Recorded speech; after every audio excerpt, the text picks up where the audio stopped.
talk about boycotts and share prices. I'm an accountant who kind of feels like the whole stock market is just a scam house of cards. Some of the biggest billionaires, look at Elon Musk, he does or says something off color and horrible, because he is horrible.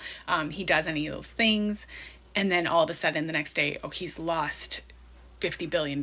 And it's like, well, what does that tell us? That tells us that $50 billion never really existed.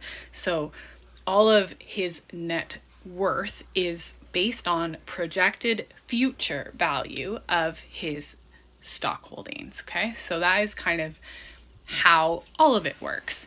And it's just projected future value. Things that happen external to the business often do affect their share prices. Financial reporting, so like you go buy your Starbucks and then the revenues for all the stores get consolidated up, and that's a pretty much a monthly process, and to get to those top level numbers, probably done quarterly for a public company, and then they're released and they have their earnings calls. The stock price going down is not based on Mary didn't get her Frappuccino yesterday, because the numbers don't move that quickly. The stock price going down is based on public perception.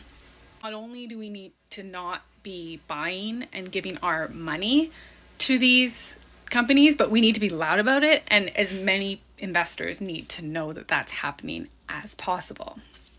And I think we're doing a good job of that. Use hashtags that the company would want to use to promote themselves. Look at the hashtags they're using and use those hashtags in your boycott videos. So when investors go and look at the trending hashtags, or these hashtags that these companies have deemed to be theirs and a testament to how great they are, and they go look and they look through and they see all the videos are actually people slamming those companies, that's gonna make them think twice, and that's gonna raise some eyebrows for sure. And that is, I believe, happening already. But it's not just not buying from these companies. We also need to just kind of in general share how horrible the companies are in other ways too, because we know that the companies being boycotted are not great to their employees. They are not good environmental citizens, all these things. Like, we need to be not just shitting on these companies for this one reason. Of course, it is an important reason, but it needs to be like holistically, like they're garbage, right? Like that needs to be the whole sentiment, not just about what's going on in this particular boycott.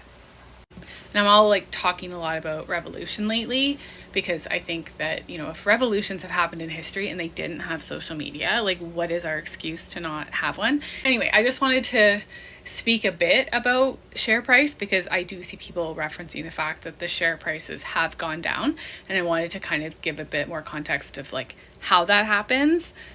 So keep being loud. You work for Starbucks and McDonald's and you're hearing management talk about the boycott, or you're listening in on meetings and district meetings and all that. Don't you post anything, but tell your friends. And then they can make videos and share with everybody what's happening. Be the mole, okay? But don't put yourself at risk. Don't lose your livelihood. You have to play the game, unfortunately. Not everyone is in a privileged position to walk away from their career so that they can speak out. I am in that position, and I did do that. So therefore, I am going to use my voice.